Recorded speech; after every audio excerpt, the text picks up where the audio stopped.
Hi, everybody. Welcome to episode 2 of Willow Talk. My name is Chris Baker, and with me, as always, is Cameron Suey. How are you, Chris? I'm doing great, and I know everyone here is really interested in hearing about, I don't know what we think about it, but... I hope so. That's why you're here. Yeah. I feel like it's a little, I don't know, pompous or whatever that you came to hear us talk about Willow. Yeah. Again, we are a Willow podcast, not the Willow we're just podcast. a Willow podcast. You know, we're just a couple guys who like Willow, and you know what? A lot of podcasts you'll hear people ramble on for 5-10 minutes about how their week went or whatever. We're just going to get right into it. Let's talk about episode 1, then we'll talk about episode 2, then we'll talk about other stuff. So yeah, episode 1, entitled The Gales. Yeah. Now, I stayed up till midnight to watch this when it came out on the West Coast. I don't think you stayed up till 3 a.m., right? I did not. No, I watched it on my lunch break on the day it launched. So it was a launch lunch for me. Yeah. So the whole thing starts off with a nice kind of storybook presentation, and I didn't recognize the voice at first. Did you? Yeah, no, I clocked it instantly, but I sort of knew that Saoirse was going to be part of the big experience. Sure. Yeah, the thing that I was sort of keyed in on first off was that they were using the Star Wars-esque wipes, like the original movie does. So I was really happy to see some of that in that original, in the sort of the intro part.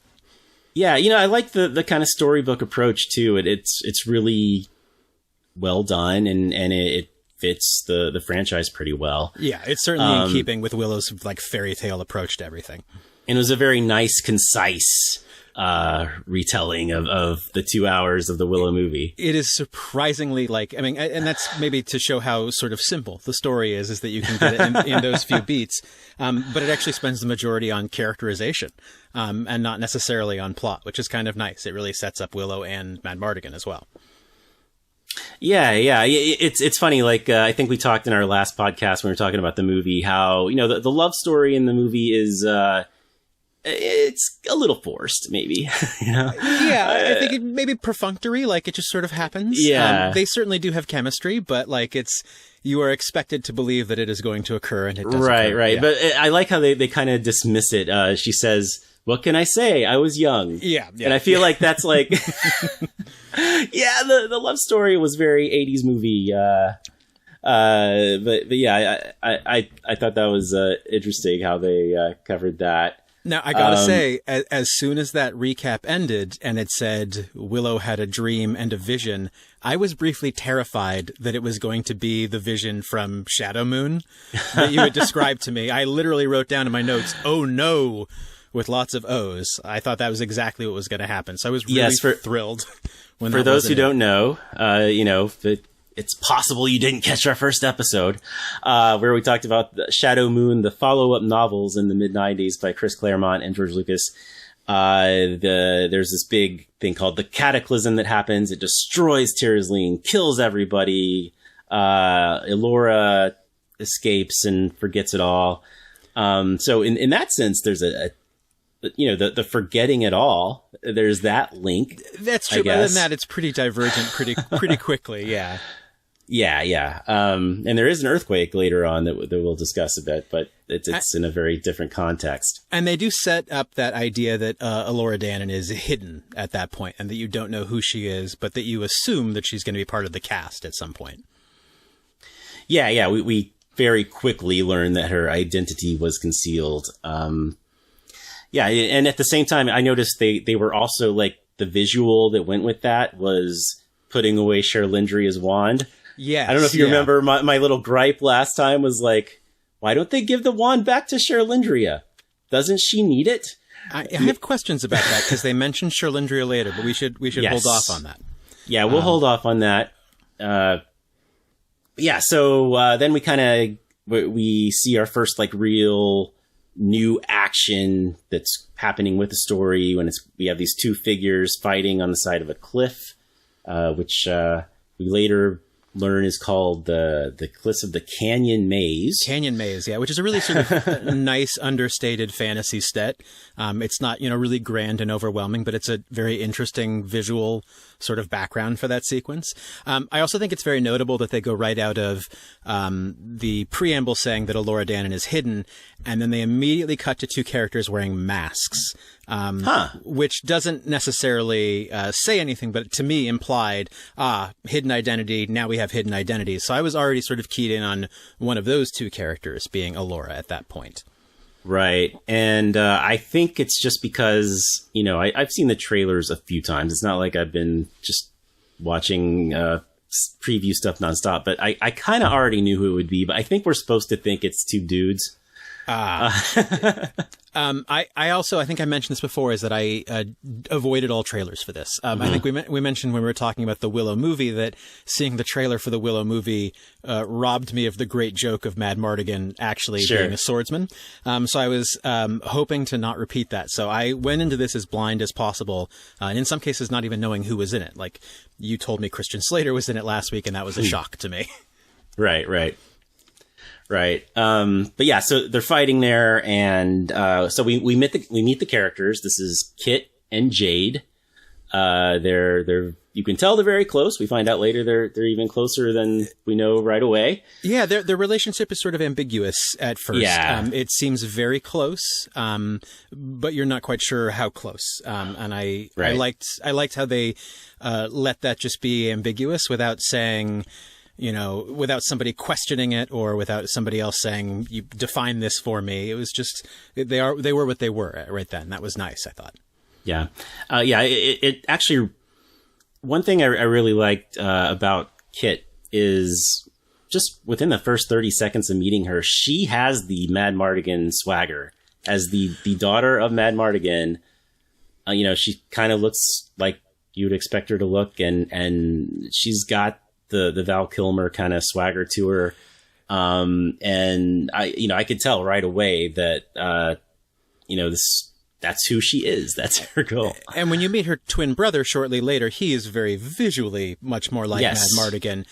But yeah, you're right. She has that sort of cockiness and the sort of verbal quickness that Mad Mardigan has as well. Yeah. And it's really, oh, go ahead. Sorry. I think it's really interesting to hear Kit and Jade talking in context together, because Kit's dialogue, it trends very modern with her turns of phrase. She's the princess. She's very free. She's allowed to say whatever she wants. Jade being, we learn later, a knight and someone who's training to be a knight, is much more formal in her dialogue, like even in that. And that's something that they keep up throughout the entire thing, is that the royal people have a much more modern and sort of free way of speaking. Sorsha being the exception, she still is much more formal as the queen herself. Right. But that really struck me instantly when those two started talking, is they had very different sort of speaking styles. Yeah, in general, and this is something I think some people are actually criticizing the series for. I actually kind of like it, is that there is a modern dialogue sense you don't get in Lord of the Rings or Game of Thrones, right? It's and there's American accents, which Willow had too, of course. I think that's in keeping with the original Willow. I mean, the original Willow, it is mostly made for kids. There is a lightness and a youthfulness to it that I think by keeping the cast really young here, they're also staying true to without making it sort of kiddie at this point. Yeah, and there's people who are like that. They should all have English accents, and it's like, it's not a real place. Yeah, I'm not terribly fantasy. sympathetic. It's not medieval Europe. It is. That to me is the same argument. I think they want to call it. You somehow have to, because it's based in medieval times, you have to reproduce prejudices and negative things about actual medieval times. This is fantasy. We literally can do whatever we want, and we should do whatever we want. Yeah. That's how you separate yourself. That's how you separate yourself. It's like, this is a place with American accents. What I would like to know is if there's a reason some people have, like American or English, because it seemed for the most part that the people from Galadorn were trended more which formal. One? It's not necessarily an English accent. It's almost like a mid-Atlantic, that's sort of like halfway between. It's a sort of accent you hear, I think, a lot in fantasy movies. But yeah, some of them have very sort of strong, youthful American sort of turns of phrase as well as accents. Yeah, even Saoirse, back in the movie as well, her accent isn't quite. Is Joan Molly English or I don't. I know she has an accent of some sort, but I think she Americanized it a little bit, but not completely. Yeah. So it is kind of an interesting mix there. Whereas, of course, Emma Argan's purely an American accent, and the kids definitely have American accents, and Dove, who I guess that's a good transition here. Yeah, we meet her right after that, and I think this is probably so. The scene is we meet Eric, who is Mad Mardigan's son and Kit's twin brother, as he is romancing a young woman in the field. And this is where me not knowing who was in the cast or having seen the trailers really came into play, because I had no idea that Ellie Bamber is a famous person who is going to be in the rest of this movie. I assumed when that scene came up that she was the sort of joke character to characterize the prince, that she would be the character that is sort of forgotten to show that he's kind of a cad, which is, I think, the way they play it. But if you know Ellie Bamber is a famous person who's going to be in the show, that doesn't really fly. So as she continued to be in the show after this scene, I was sort of shocked. But we'll get to that later. The one thing I loved about Eric so much is his shirt. We talked about the previous Willow having this sort of bizarre historical backgrounds for armor, like Mongolian or Roman. But Eric just straight up has a 1970s rock and roll flower print shirt, like open to the chest. He's got rock and roll necklaces. He looks like Jim Morrison. It shouldn't work, and it works 100%. And I laughed immediately. Looks when like I saw Jim Morrison, who looked like Val Kilmer, and probably a very, very intentional visual reference there. Could be. You know what I like? The leather pants as well. Once you see him, right? Yeah. You know what I liked about Eric right away is. Dove tells him, you have a bit of a reputation. And he's like, yeah, some of it's earned, he doesn't shy away from it. He's honest about his shortcomings as a human being. I guess. He's awkward in that scene as he's like realizing he's getting caught out, or as he's wondering how this is going to play. But I think all the sort of easy tropes of him being a womanizer and him casting her off and like that being just a characterization for him, that they sort of sidestep, and he's empathetic towards her, and he's genuinely kind. And like you said, he's honest about who he is. And I thought that was really interesting. Right. So soon after that, we see Tirzline, which, I guess we saw a happy Tirzline at the very end of the movie, but it's nice to get like the nice sweeping wide shots of this legendary castle. You heard about it and all its grandness in the movie. And you only very briefly get that scene of Tirzline in the end. Right. As a kid, I didn't even realize that was Tirzline. Right. And this time I think it's really neat is before it's just the castle, but this time it's all built out. Like you can see it's like 20 years of growth have happened naturally. And I thought it was a really nice way of them doing sort of storytelling just with the set. Like you could see that, this had been a flourishing place from the last time you've seen it. Yeah, you get a nice wide shot, and the whole. You can tell there's at least some budget to this show, right? More so than certain other Disney Plus shows here and there. But I was impressed with just seeing Tirzline again. I've always really liked Tirzline, and I don't know why. I think I like the name. I like the shape of the cones on the. Yeah, it sounds sort of like Celtic legendary, Tirzline. Yeah, I really dig the sound of it. I think what was interesting for me also is that when we were talking about the original movie, we talk about how the Nelwyn village is entirely our frame of reference for like normal life in Willow. Like you only see them living and doing normal stuff. Whereas in this one, the first frame of reference for normal life we have is this functioning town of Tirzline, which to me sort of signaled that this is going to be a Daikini-focused story from this perspective, from these characters.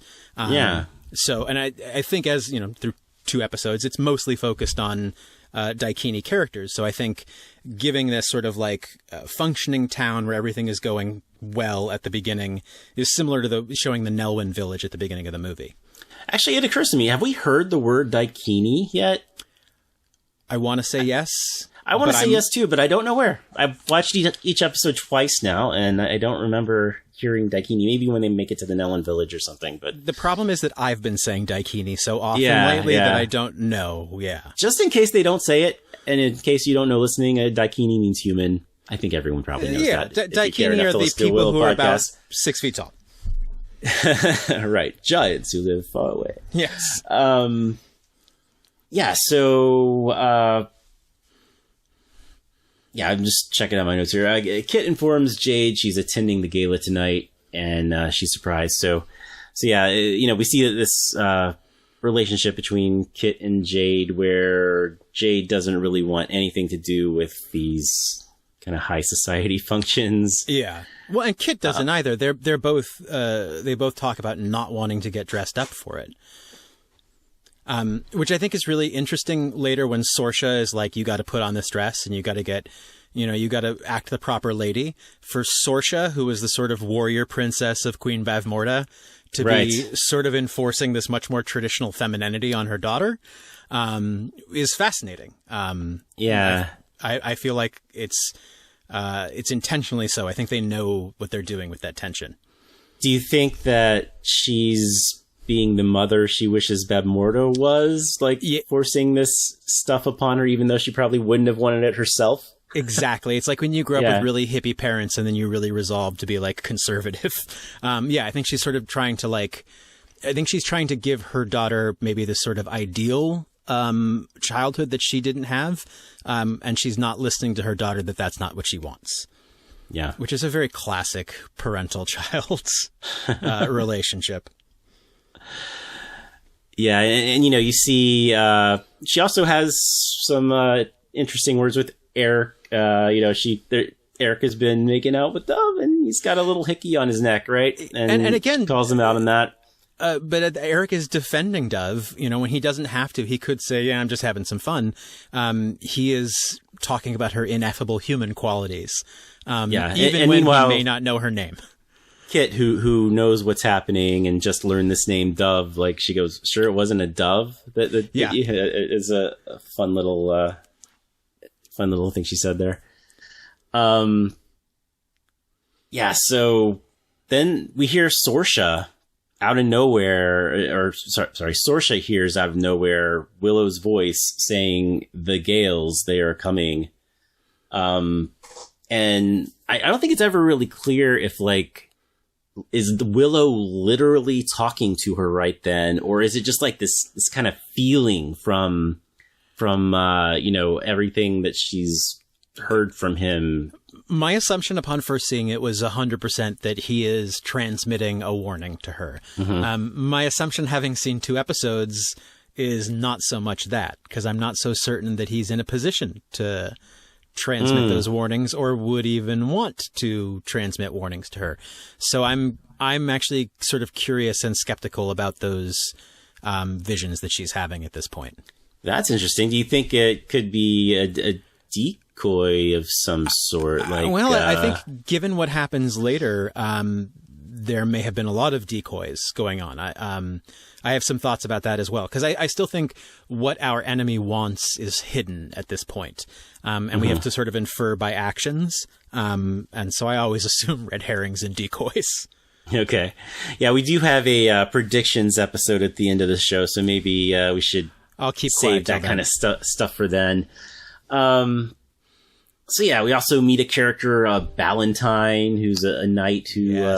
played by Ralph Ineson, who has perhaps the deepest, richest sounding voice on the earth.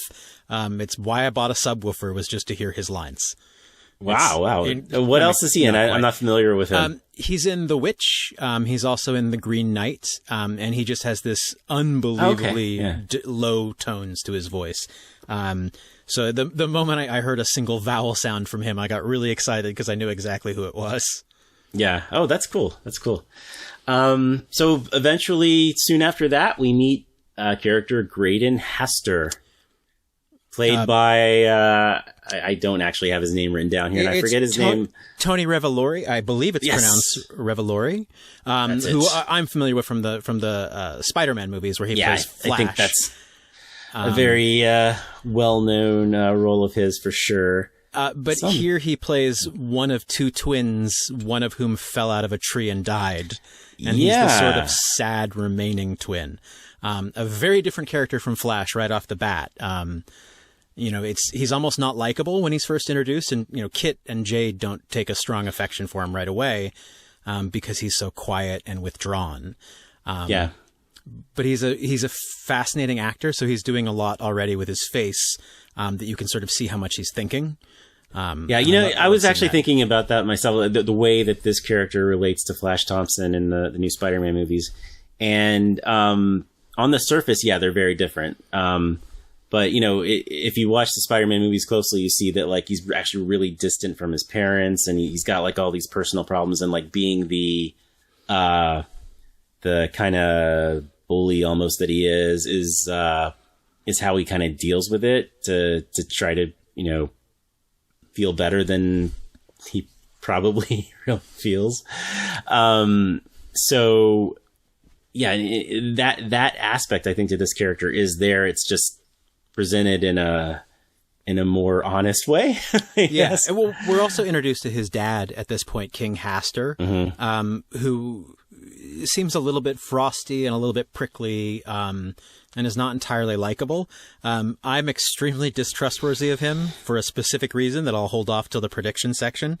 Okay. But I think he's up to no good.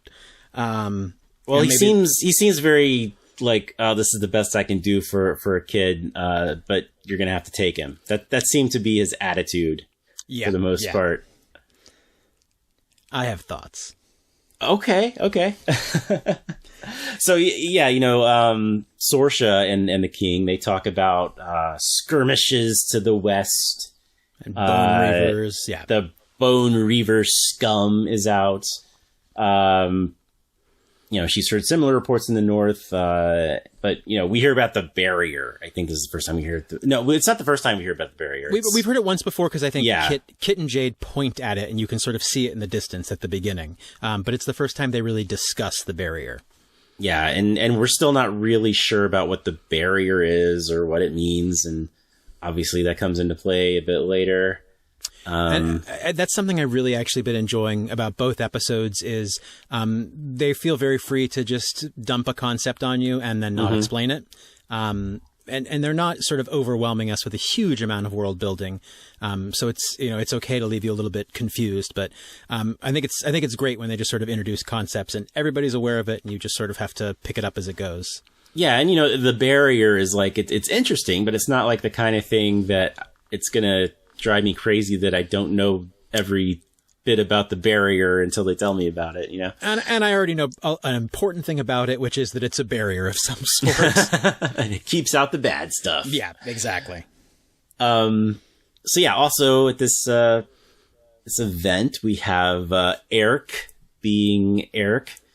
By the way, side note, it seems like more people pronounce his name Eric than Eric, which is the correct pronunciation.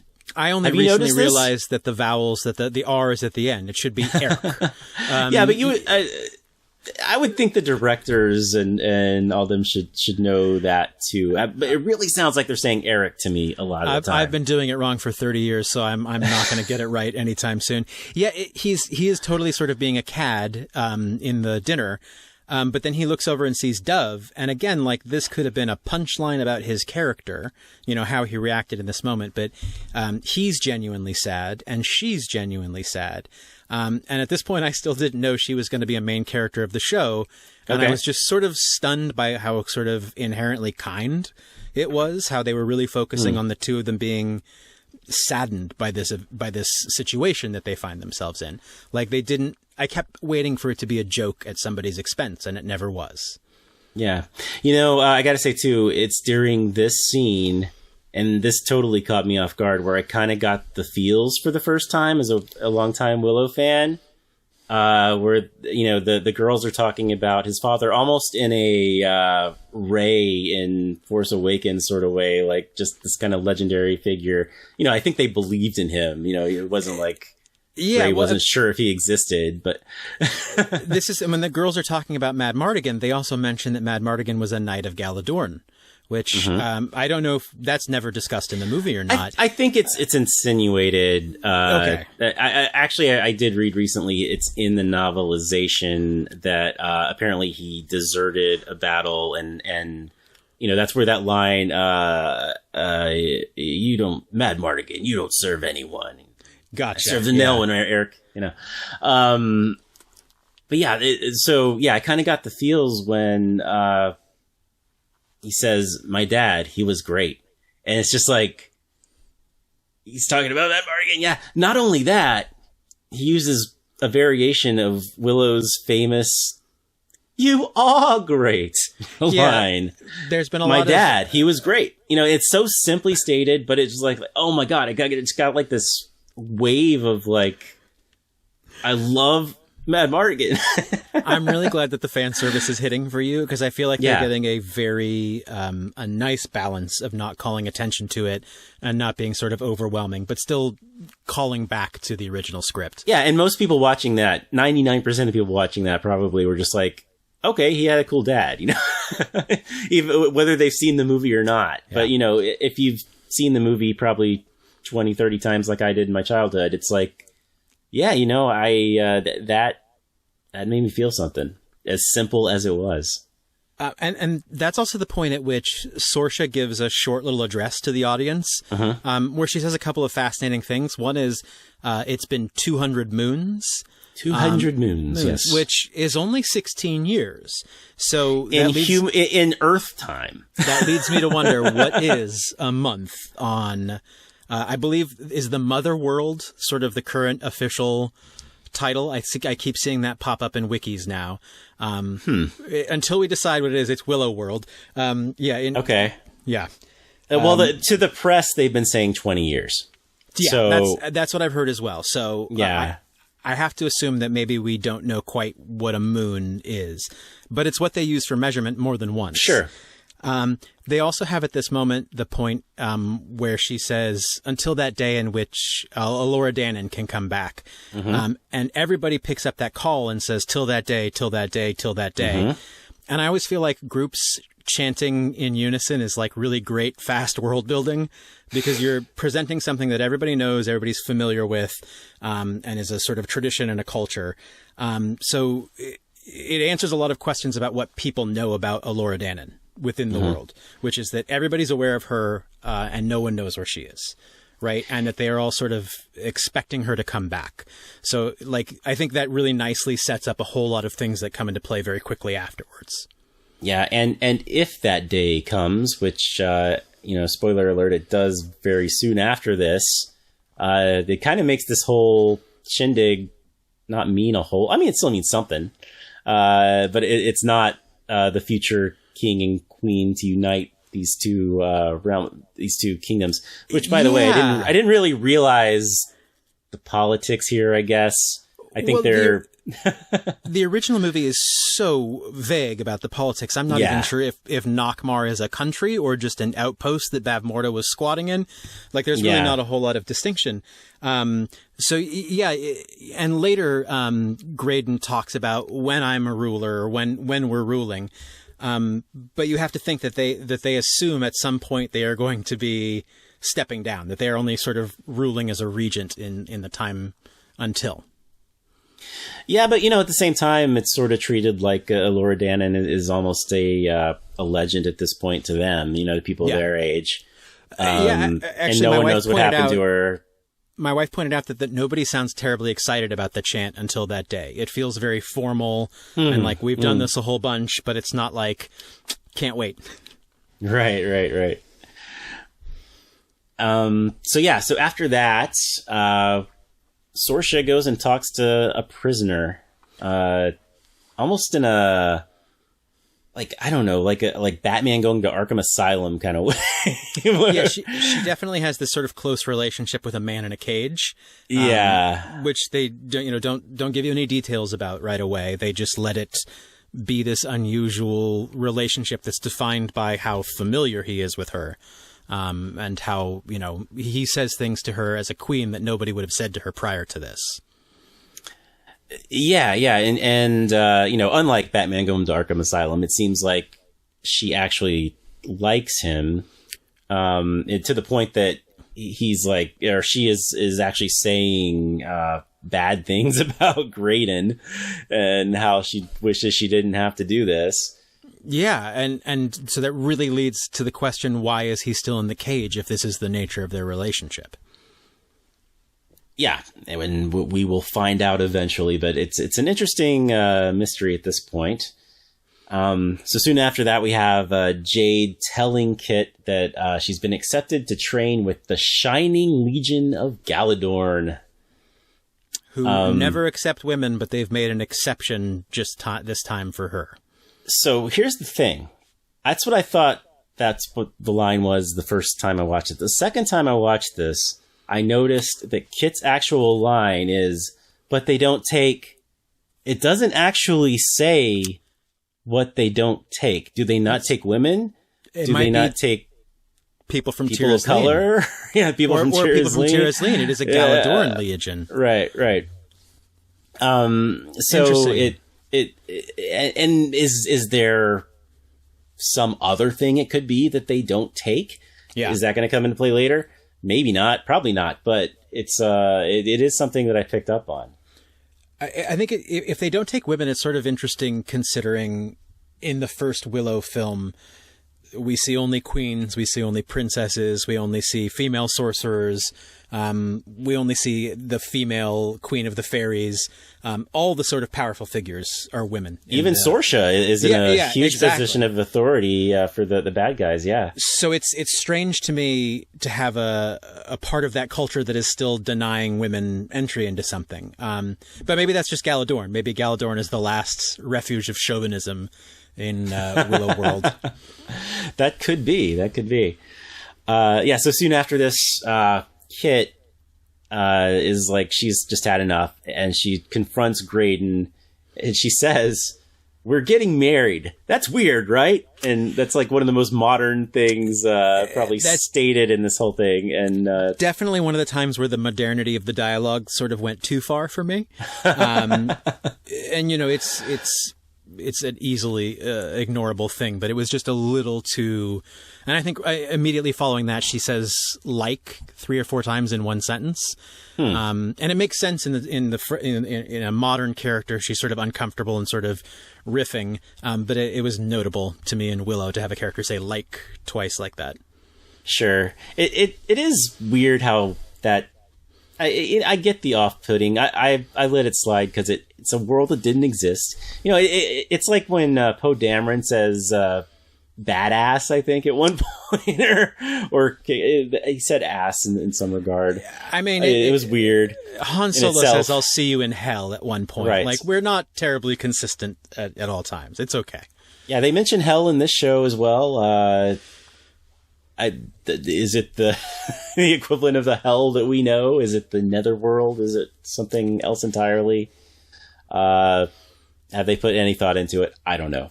But yeah, so we hear this the story of Teramis. During the story, one thing I caught was Teramis is the Princess of Kashmir, which is actually an allusion to a previous line. It looks like you know it. Yes, I do, but please go ahead. Well, yeah, when Madmartigan says, "Oh, she's a princess, and I'm the king of Kashmir," which I believe is a real Earth place too, pronounced in the same way, spelled differently. Yes, it is an earthen word for sure. Yes. But go ahead. Sorry. It is sort of an interesting sort of feminist story that she tells. The story of, the princess who fights for her own hand. Sort of the most clear way that she can communicate to everybody there that she's not interested in being told what to do. Right. There's that, and the fact that she's like, hey, if you fought me, do you think you'd win?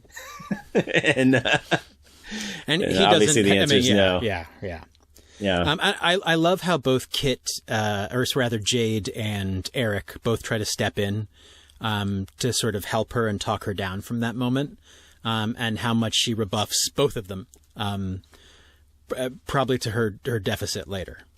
Right.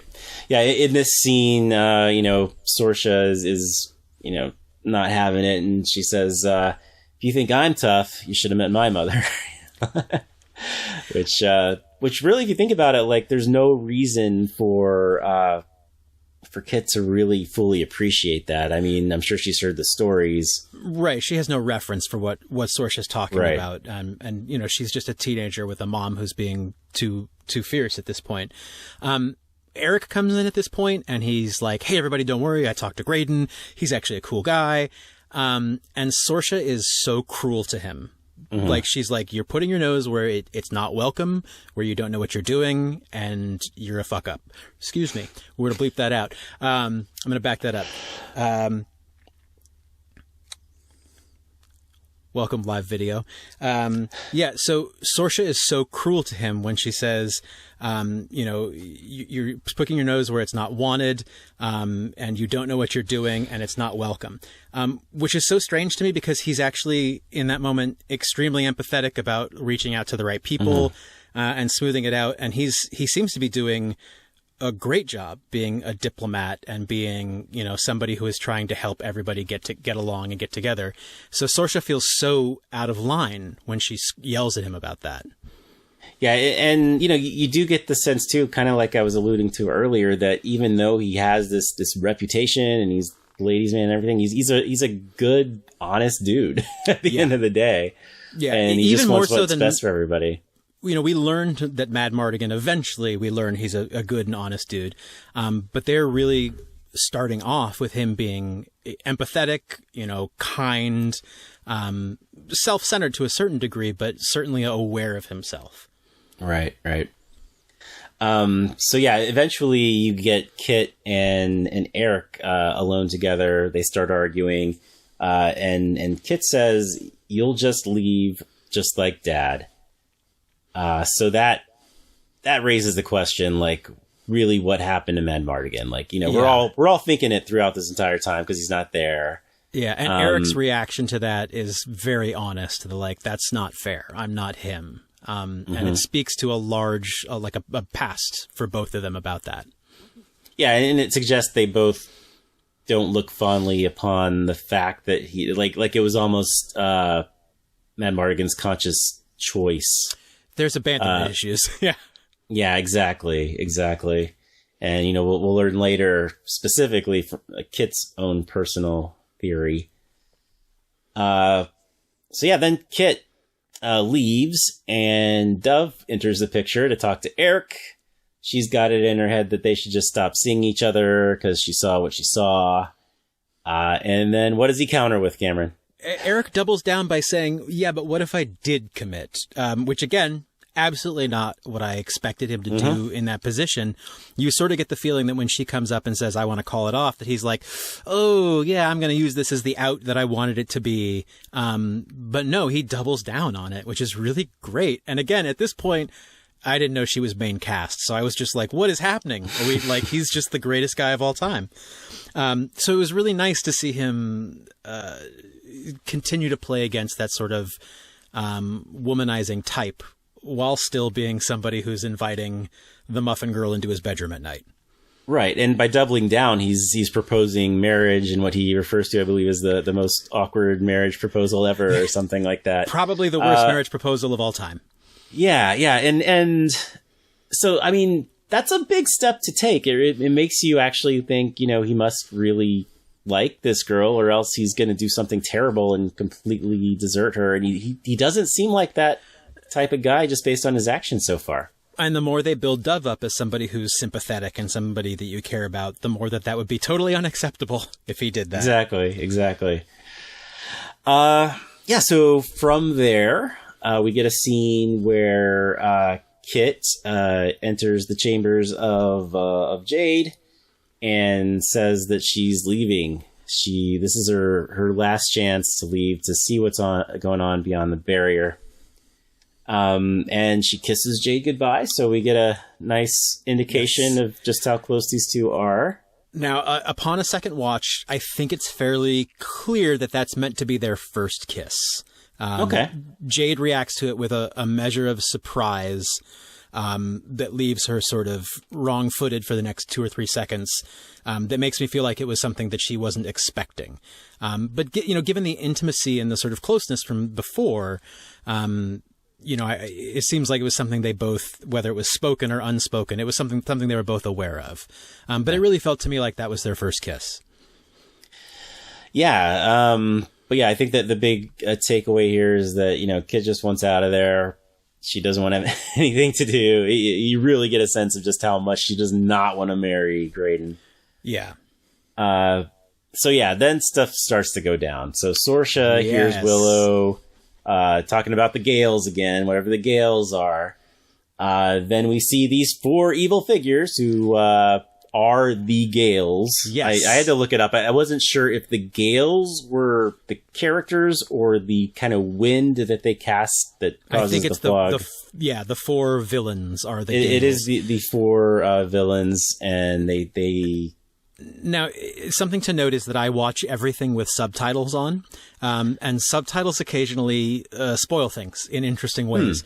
And one thing I've noticed is that the Gales all have individual names for their individual characters, something that hasn't been mentioned in the script, but in the subtitles they're identified as the Scourge, the Lich, and the 2 other ones I don't know they've been identified by name yet. Right. Yeah, those are the 2 I know as well. I watch first without subtitles, and then on the second viewing I watched with subtitles, and you definitely pick some things up with subtitles that you don't otherwise. As a side note, do you know who the Scourge is played by? Yes, I do. I don't know how to pronounce his name. Don't try to pronounce his name. Just say the character. Jonas. Everyone knows. He's Jonas. He plays Chewbacca. He's the actor who has filled the very large shoes. Yes.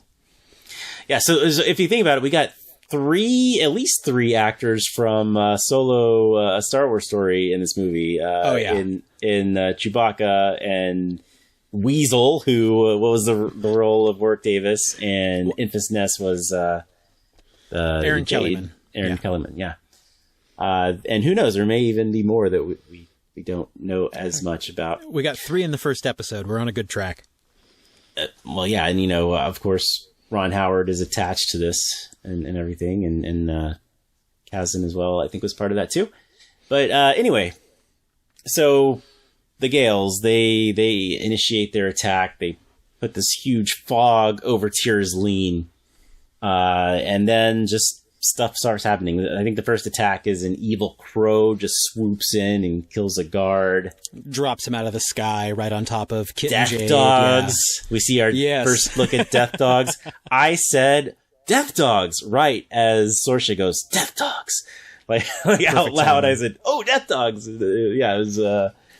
and I think that's the first time we've ever actually heard them referred to that by name, which I kind of wish they hadn't, to be honest, because it does sort of feel like the name that was written for the back of a toy and not necessarily for the actual script. Yeah, it seems maybe overly colloquial to call them Death. They probably have some, or maybe like Pablo Hidalgo or somebody to come up with a big like real name of their species or whatever, and then just everyone calls them Death Dogs because that's what they do.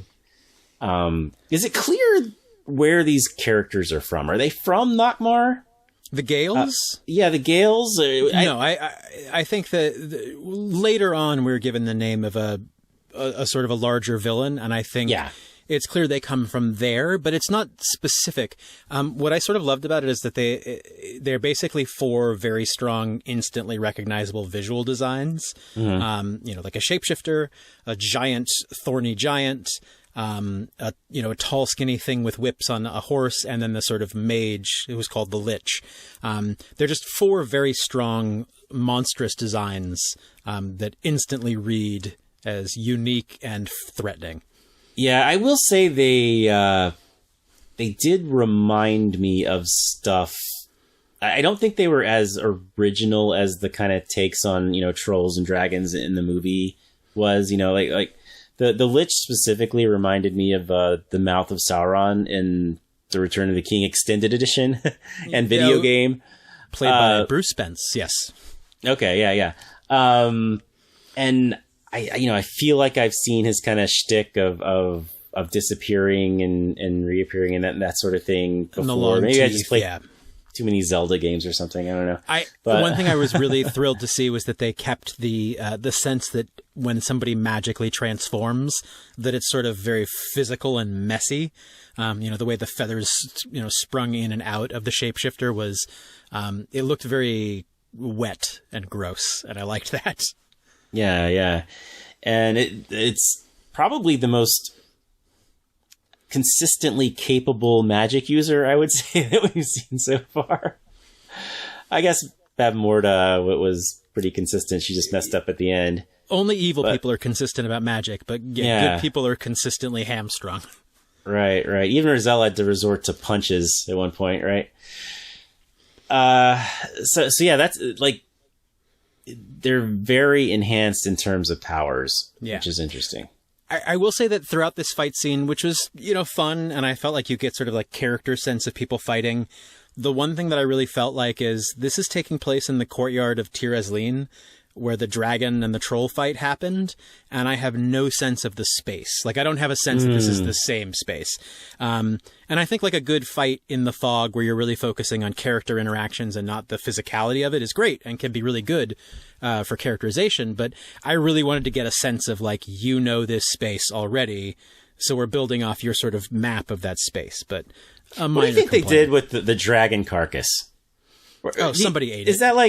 Is that like displayed in like the Museum of Natural History or something? No. So they all wake up because they're all frozen in Tir Asleen and ice, right? Right, they get unfrozen at the end of the movie, and they are famished. They gotta eat. Just like the thing is already roast already. It exploded.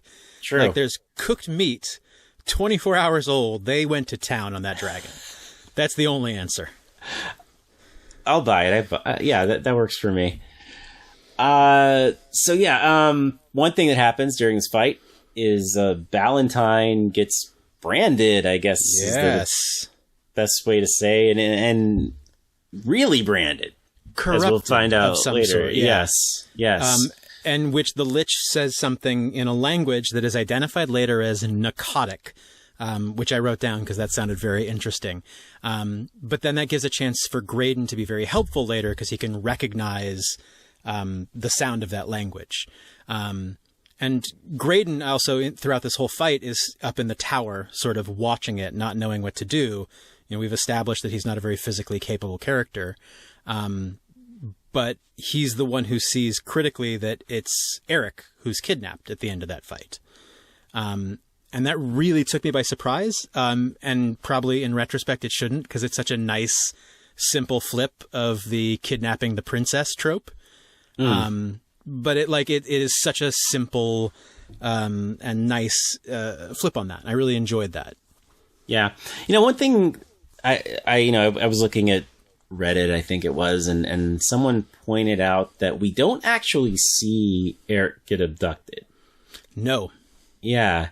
And is there a reason for that? Like story wise, I think it's Borman who like reports that.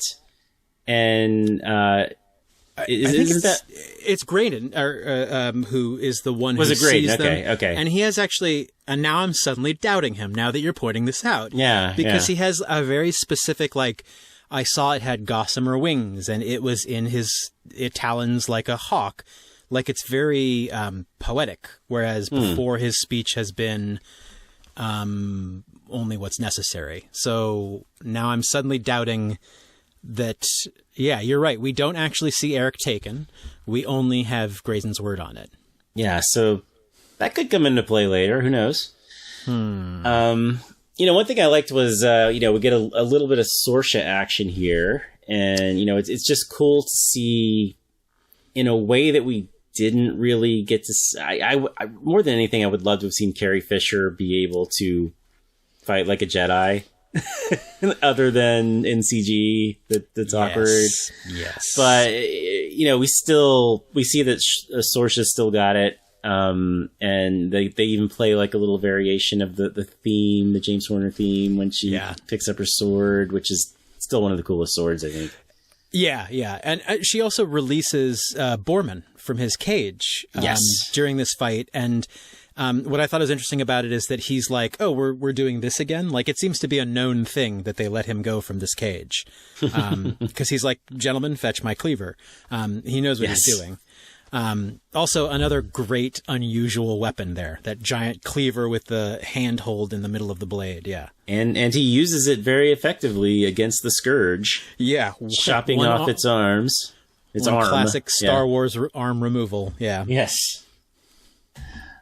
Yes, I wonder if that'll come into play. Like, are we going to see the one-armed Scourge, or is it going to regenerate? I bet you he's going to grow back. He's going to come back with two arms. Yeah. Well, he had one arm seemed like a big sort of fleshy claw, like a club. So maybe it'll sort of grow back like that. Yeah. So yeah, as you said, Graydon explains what he saw to Sorsha, says he heard the language. Did you say Feconic or did Narcotic? I have in my notes Feconic with a P at the beginning. Yeah. Okay. Pnakotic. Oh, okay. Maybe we just saw things differently. I have Phekonic. So. Turns out it's made up. Either one is fine. Yeah, there we go. It's a strange language, not of the realm. I think it's fair to say.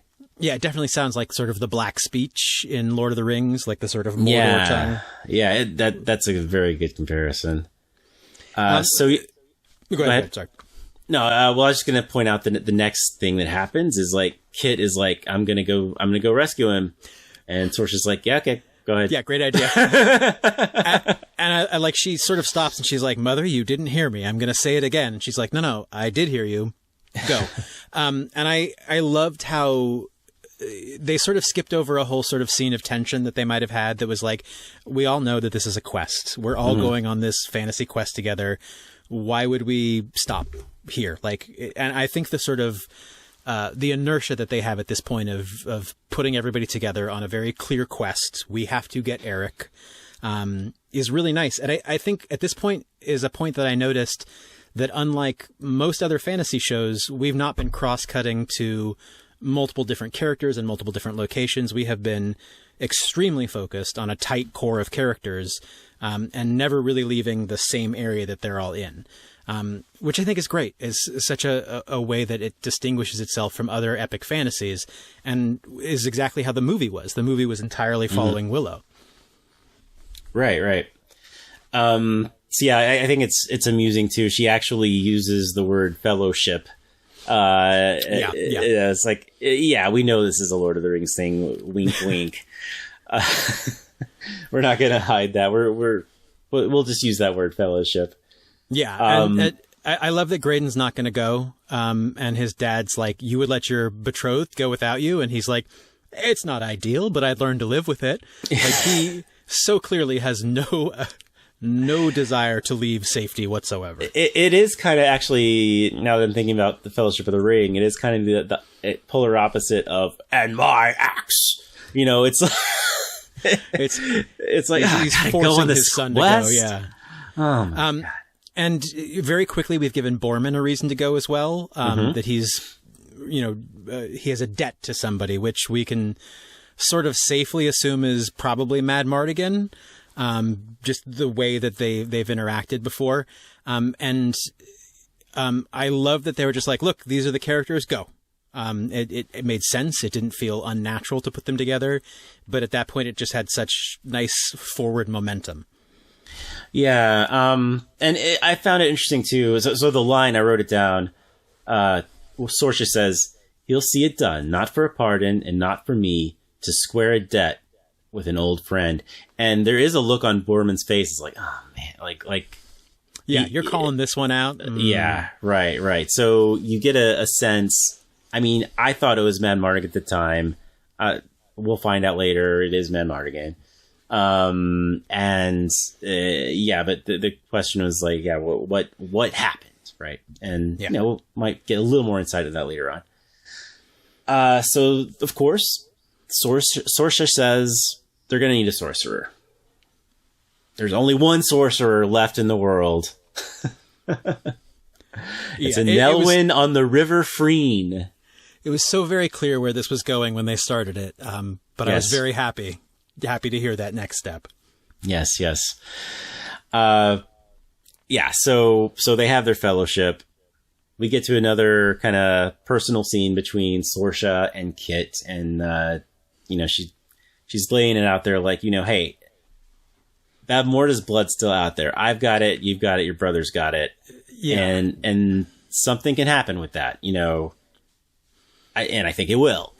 I thought that was sort of interesting because I thought they were doing a sort of like, well, the Emperor is still out there. He could come back at any time. But immediately she says, it's our family's legacy. Like that's what I mean by she's still out there, is it's still always a part of us because we're related. So I thought that was a sort of a more subtle way of doing that old enemy awakening sort of idea, is that it's a part of us. Yeah. Yeah, and, you get a nice look at Kit's sword, which is just like her mom's, nice serrated side. I just love the sword. I love that sword. Always have. And I love that we're getting new and interesting swords along with it, yeah. True. We get a cut to Ballantyne, who made it was like a katana for Jade, wasn't it? Yeah, he made Jade that like sort of more Eastern-looking sword. Yeah. And, you start to see like he's like feeling this, something's not quite right with him. He's got the classic movie language of like black growing veins at your wrist and neck. Yeah, and now I think he was actually stabbed in the exact same place Frodo was at Weathertop. Like, I think you're right. Yeah, that shoulder. Same. Yeah, like the upper left breast, basically. So yeah, then they go. They're off. The Fellowship is away. They think they're being followed, and who should be behind them but Dove. And at this point, I realized, she's a main member of the cast. This is going to keep happening. So I think this is the point where I finally admitted to myself that she was staying. I do love how much Borman is like, I'm interested in food. That's all I care about. Like, can you cook? Yes. And there's actually an interesting theory. We'll get to this one in a bit later, but about her cooking. Like, it is actually, there's more to the cooking than meets the eye here. Oh, okay. Yeah, we'll talk about that a little bit later when we get to predictions and what other people are saying and that sort of stuff. So yeah, they set up camp. Graydon brought a flute, which Kit is not a fan of. Yeah, which is totally unfair. Of course you bring a flute on an expedition. He's like the bard, basically. Right, yeah. I wrote more about that later, but at this point, like, it really does feel like a role-playing game party on a quest, where they have, each have unique, distinct character classes that they bring something different to the table. Did you catch what Borman was doing in this scene? Oh, he was chewing on Blackroot. Yes. I mean, we can assume it's Blackroot. It's got to be Blackroot, it was Blackroot. Right? Yeah, yeah. I mean, you've seen his chest. It's Blackroot. I noticed he spit it out like someone would spit out tobacco. So I think that gives further credence to Willow saying, never ever give a baby Blackroot. Yes. Yeah. It is a vice, clearly. Yeah. So, of course, Dove's foot makes phenomenal possum stew. Is that a Finn Rizal callback, you think? Oh gosh, it must be. That's the only other possum in the Willow franchise, so. Yeah. Is that, it seems kind of demented in a way, or maybe she was with this possum as a baby, and that memory's probably in the back of her mind somewhere. And yeah. Possum stew. Yeah. So they talk about the barrier, and we learn a little bit more about it. It was built to protect Allura by Finn Rizal and Sherlindria. Yeah. And we get more information on Kit and what she thinks of her father's disappearance. She believes that that Mad Mardigan took Allura to safety and started to care for her, which she's not a big fan of because she would prefer that her father that she had be caring for her. I'm using the her pronoun a lot here, but yeah. So Kit blames her dad blames Alora for alluring away his father, which is more or less. A very understandable abandonment sort of feeling that she could have. And I love Borman's kind of response here. Is like, sometimes it's just easier to hate them. You know, at this point, like, Borman is really growing on me, and I think he is probably my favorite character in the show so far. 100%. He cuts such a perfect line between being sort of snarky and funny, but not undermining their hope or their sort of purpose.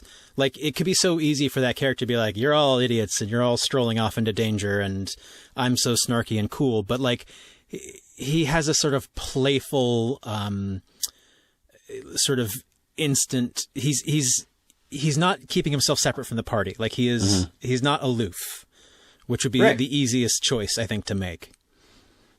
Yeah, totally.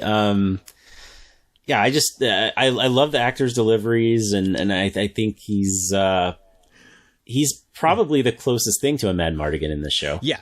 But is very wisely not trying to do exactly that type of rogue. Like, he's doing a very different version of the rogue. Yeah, and he is someone who, I will say, like, in the trailers, I don't think he came off as well as he does in the actual show. Like, he seemed a little more just the way they cut the trailers. I know you didn't see them, so you can't comment here. Maybe people listening will agree or disagree.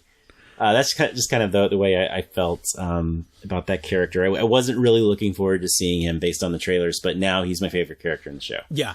I am entertained every time he's on screen. Yeah. So also around this time, we cut to Dove, who is on her own, proceeding across the barrier. Yeah, she goes through the barrier alone without them. Which magically opens up for her. I believe there's a specific route the other people have to take. So, you know, right away we're getting some kind of clue almost that she's special. Yeah, they go through that gate that they call the Mother's Gate. Yes. Which, again, great naming of things and a beautiful design too. And they find that sort of weird graffiti on the wall. And this is where I think, like, having Graydon as your party, I was going to say the same thing. Go for it. He's the sage, right? Like, he put all his skill points into language. So he knows how to read that stuff on the wall. It's unclear to me whether or not the earthquakes that happen are the result of him saying the thing out loud, or whether it's just occurring at the same time. And that's interesting to me because I wonder how much, you know, he knows about. He says later, I know about Arcana, which is, again, a very Dungeons and Dragons term for, you know, knowing about sort of ancient and, you know, magical ideas. Yeah, so it is this exact moment she's going through, right? When the earthquake hits, that could be what's causing it. It could be a little of both. Little column A, little column B. I thought it was interesting, you know, he's clearly talking, well, maybe not clearly, but it's indicated that he's talking about something evil. That's the assumption we're supposed to make, right? Even though he uses phrases like healer of the world. I think at some point hang on one second. At some point he refers to the Harbinger of the Worm. Yes, I was going to bring that up next. WYRM. I don't think in the history of human civilization has the word worm ever been applied to a good thing. So yeah, I'm assuming that this is from the bad guys. Yeah, and you might know your AD&D better than me, but that's basically a type of dragon, right? A worm, or is that a worm with a Y can be used as a way of talking about elder dragons? Yeah. Okay. That's I think Shadowgate for NES taught me that. Yeah, I want to say. We're both in the games industry, if you people don't know, so you're going to get some of that here and there. So yeah, earthquake happens. Then, you know, they move along. We get this nice speech from Case, the leader of the group. Yes, who I think looks a lot like Ian McKellen. Did he? If you had told me this was like Ian McKellen with a different beard or something, I might have believed you, except when he's talking. He doesn't sound anything like him. But yeah, I don't know that I can join you on this one. I'm having a hard time seeing that face. He looked like Ian McKellen to me. Anyway, so he was kind of like soldier Gandalf to me. Yeah. But he's definitely the adult that's supposed to be keeping them safe. Yeah. And, he gives this speech about being responsible. And then I saw this coming. Did you see this coming? I said out loud, "Oh, you're about to die." Yeah. Moments before the gentleman died. Yeah, and he did. And following, we find out it's the Bone Reavers who were mentioned earlier. Yeah. We see what Bone Reavers are. They sort of appear to be sort of outside the barrier, sort of a barbarian tribe.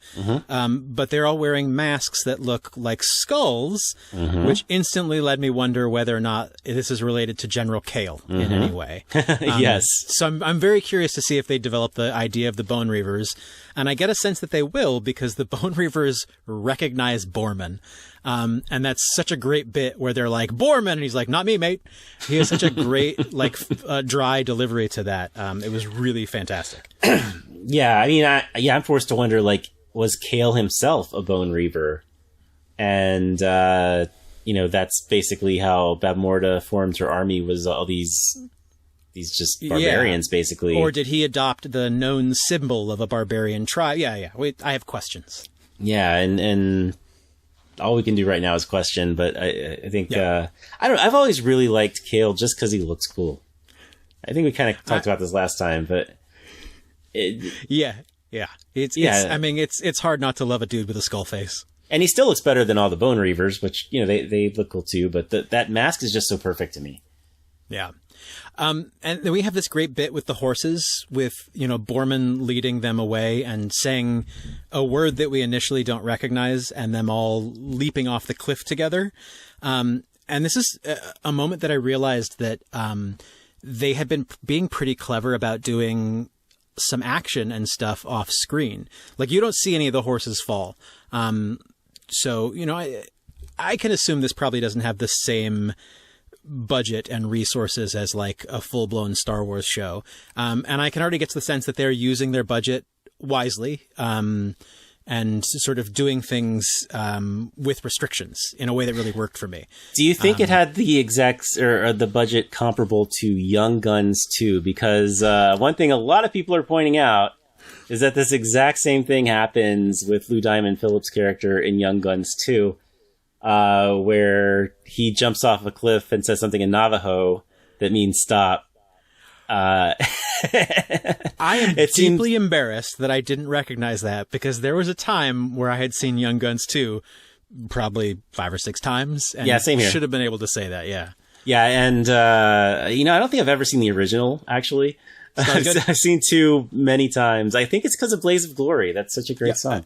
Yep. We'll do a separate Bon Jovi Young Guns 2 appreciation podcast. Yeah, and I think that moment is actually in the video, and it's in my head. I see it as soon as I saw people talking about it. But that's a completely acceptable homage to me. Right, and there's an observation we'll get to a little bit later that fits into. So they escape. Then we get this kind of moment between Kit and Graydon where they talk about their betrothal.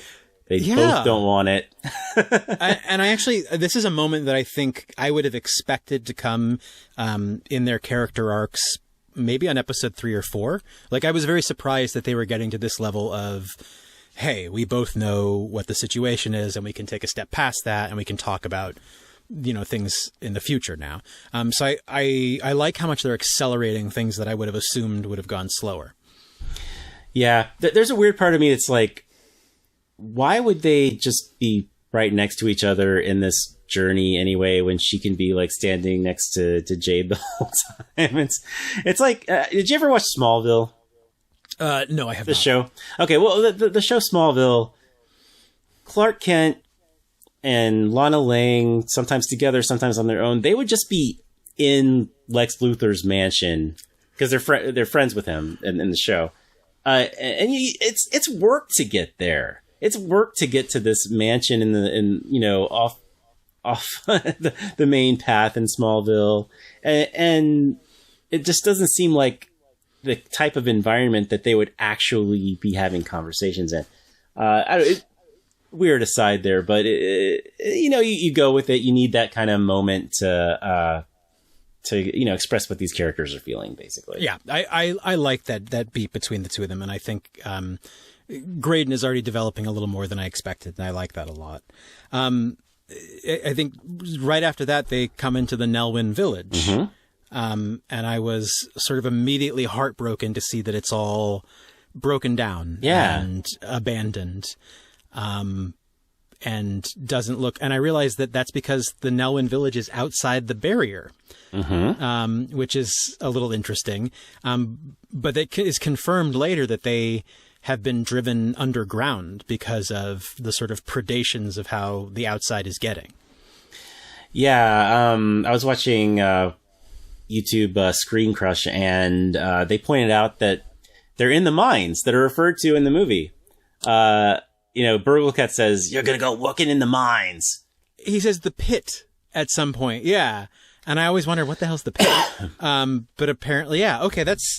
Okay. I didn't realize that there was a sort of a precedent for. Yeah. And, in our last conversation, I was talking about how I feel like the Nelwyn are kind of almost a middle ground between hobbits and dwarves. And now, you pointed out that they're more hobbit, but I think this move makes them a little more dwarven. Being in the caves now too. That also goes hand in hand with the daily life that we're first shown being Daikini daily life. This is a less recognizable Nelwyn village, and one that we are not meant to immediately sort of see ourselves as a part of. Yeah. Which I think maybe we should talk about the village and then when we get to episode 2. Because we're still at the entrance to it right here. Yeah, so there's the character Silas, who's guarding the Nelwyn village at the beginning, who has the fantastic delivery of the line, "That's me, I'm Willow." Okay. Which I gotta just ask, laughed. Go ahead. If you had not been watching with subtitles, would you have thought that was Vonkar? Yeah, I think that I would have. I did. Because their facial hair was close enough. Yeah, I absolutely thought that was Vonkar. I even saw him in the trailer and I thought it was Vonkar. I've seen people on Twitter and Reddit and stuff thinking he's Vonkar, but he's not. He's Silas. He's a new character, and I really wish that the actor who played Migosh could have come back, but I know that he passed away some time ago. But I think he sort of feels like a similar character, like Willow's, buddy. Yeah. Somebody who's going to tell Willow the business. Yeah. And I think he's a really good actor, too. He's really... Yeah. Every time he talks, it's like, I like this guy. He's cool. Yeah, he's fantastic. And then we have the big reveal as Willow looks at the cast of assembled characters and pulls back Dove's arm and reveals her birthmark. Which actually, let's back up a bit. Sure. You're forgetting that.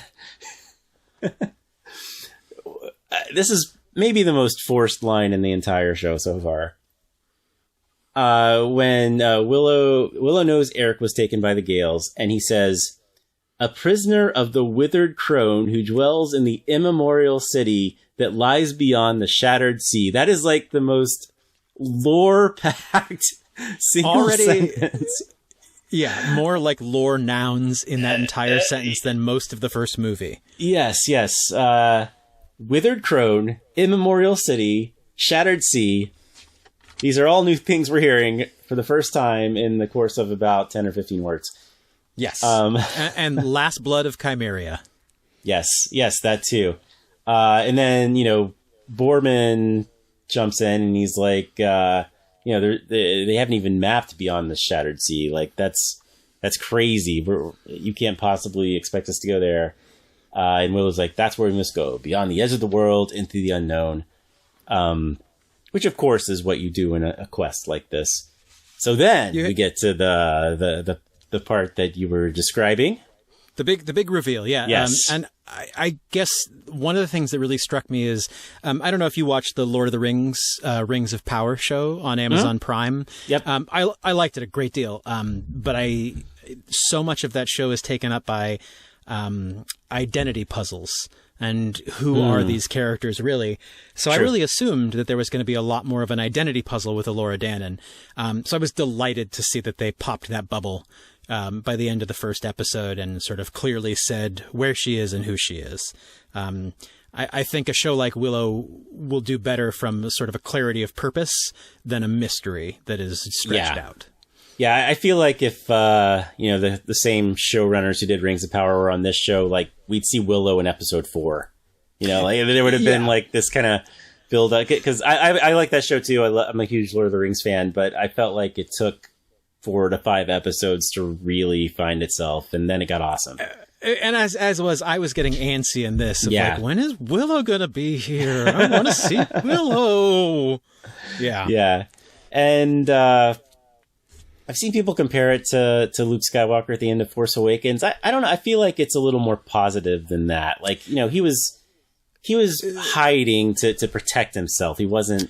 There's some shades of that.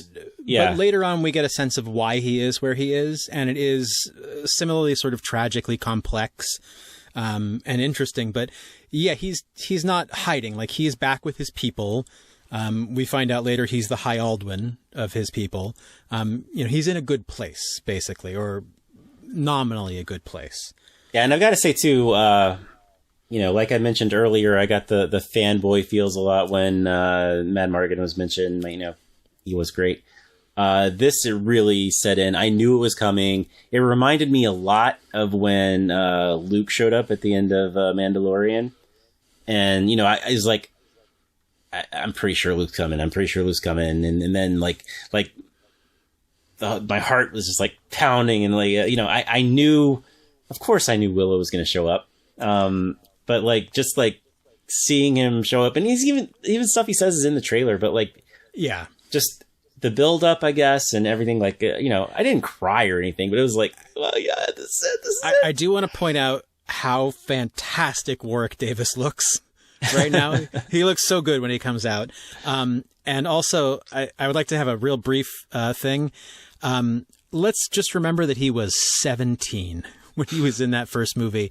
That's just going to blow my mind every single time I think about it. And when they start showing clips of him from, the previous movie, he looks noticeably younger than he does now. But yes, very much so. He is a handsome Nelwyn, and it's really exciting to see him again. Yeah. So and he recognizes, he starts spouting all this stuff and then just stops in his tracks, realizes he's right. The Laura Danon is right in front of him. You are Laura Danon, last blood of Chimera, future Empress, High Priestess, Septim Sorceress of the 9 Realms, and the world's last best hope against the evil coming to destroy us all. He must have been, he's had that in his head for 20 years. Yeah, right. And then this cracked me up, was just, what? I think it was really in keeping with the sort of the balance between formal and modern dialogue that we've had before, like that very modern sort of joke response to it. And then I think at that point we cut into the music, don't we? Yes. What are your thoughts there? I have thoughts. I did not realize there was going to be modern music. And I'll say right off the bat, I'm a real hard sell for modern music in things. Mm-hmm. The track at the end of this episode did not work for me at all. And I was a little bummed by it. And that might be just because I love the Willow score so much. Yeah. And the score in the new show is good to great, but then every now and then they'll bring in that Willow theme, and I realize how iconic the Willow and Laura Danon themes are. And I haven't heard anything that's, the best things I've heard so far are variations on those themes. Yeah. Which I don't know about you. Do you remember after the movie came out, that theme was put on just about every single movie trailer for about 5 to 10 years? I don't, but I also don't doubt it. Jurassic Park. It's fantastic. Had the Willow, yeah. Oh, really? The first cut of the Jurassic Park trailer was to the Willow theme. But I remember for 10 years, that was just the soundtrack for a new movie was the Willow theme. Yeah. So it's magic hearing it. Yeah. Yeah. I feel like we should have talked about that more on our first episode, is just how great that score is. It'd be nice to hear more of it. And maybe it's the kind of thing I'm sure you saw Andor, but if you watched Andor, at the opening of it, every time they would add new instruments as it went on episode by episode. We know the person behind the sound, or maybe we should save some of these questions about musicality and scoring for him, because I think he would probably have a uniquely interesting viewpoint on it. Yeah, we got to book him first, but David, if you're listening, come to the show sometime. We're coming for you, David. So yeah, it's funny, like, the caption at the very end is indie music plays. Did you catch that? I did catch that, yes. Indie music plays. As a subtitle watcher, it was very helpful for them to tell me what genre of music I was listening to. Yes. It, not pop music, not rock, just indie music. Very specific. And that we have is the very first episode of the Willow TV show. That is the first episode, which brings us to our rating segment. Yes. I seriously doubt many of you remember or heard the first episode to know what our rating scale is, but there are 3 parts of this rating scale. There's uff, which is like not good. There's good. Get it? Uff, good. So good means good. And there's so uffin' good, which is like, it's got to be a great episode to get a so uffin' good, at least for me. Yeah. So Cameron, yes. What is your rating for episode 1, The Gales? Before I do my rating, I'm going to apologize and say that I'm probably going to end up giving the same rating to almost everything. I find it very hard to give anything a 10 or a 0 on a 10-point scale. Fair. So if you give me a 3-point scale, I'm terrified. I think this is like a like a 5 and a 7 and a 10. Okay. Like maybe a 4 and a 7 and 10. I think pretty solidly for me, this episode was good. I think going back again and watching it made me appreciate how it was structured and how much stuff it was doing, introducing characters and setting things up and doing it in a way that was still light and breezy and watchable. So I think it for a starting episode, it's really solid. I like how light and, frothy and not serious it is a lot of the time. I think that's something that's really, really keeps it standing apart from a lot of other modern television fantasy. So I am cautiously optimistic and enjoying everything I've seen so far. So I think that's solidly good. Yeah, I also would give it a solid good. We're going to qualify our goods, I bet, as we... I will qualify everything. Yes, right. It is a solid good from me. And yeah, I just love, you just, as a fan, and I'm whenever I review something, at least in our video game space, there's this kind of headspace from a lot of people. It's like, it has to be an objective review, which is nonsense. There's no such thing as an objective review. That does not exist. Anything you see comes with some sort of bias. And I have a huge bias for Willow. And yes, so we should admit our biases. Just the those parts I mentioned where it just made my heart aflutter, if you will. That alone, that's definitely not an uff here. But it's not so often good because I feel like it can get better. Yeah. Solid good. When it comes to nostalgia, a lot of times my heart is cold and dead, and a lot of the sort of like traditional nostalgia things just don't work for me. But I think what that means is that, especially stuff like this, when I like it because it's standing on its own merits as its own thing. And I really feel like you could show this to this doesn't require pre-knowledge of Willow. This is a perfectly good adventure starting, on a fresh note. Yeah, I think one of the things that maybe didn't work as well for me is it feels a little, maybe, it's not quite Twilight territory, but it is a little YA at times, right? Like, yeah, it feels... And the original Willow was made for younger kids, and we were probably the target market at the time, and I would say we probably aren't in the target market for this Willow TV show directly. Right. But we're in the blast radius of enjoyment, so. Exactly. I mean, yeah, there's certainly plenty for us as old Willow fans to like, but I kind of got the feeling that I got watching Starship Troopers back in the day, which I remember I walked out of Starship Troopers and I was like, that was Star Trek 90210, basically. That was kind of my one sentence review of Starship Troopers back in the day. And this is kind of along that lines. I'm definitely older than these main characters, but I still like what I saw. And, we have characters like Borman and Willow himself who are more in line with our age. There's probably a reason that Borman resonates with both of us, the slightly grumpier older character. Yeah. Cool. Okay, so that is our first episode review. And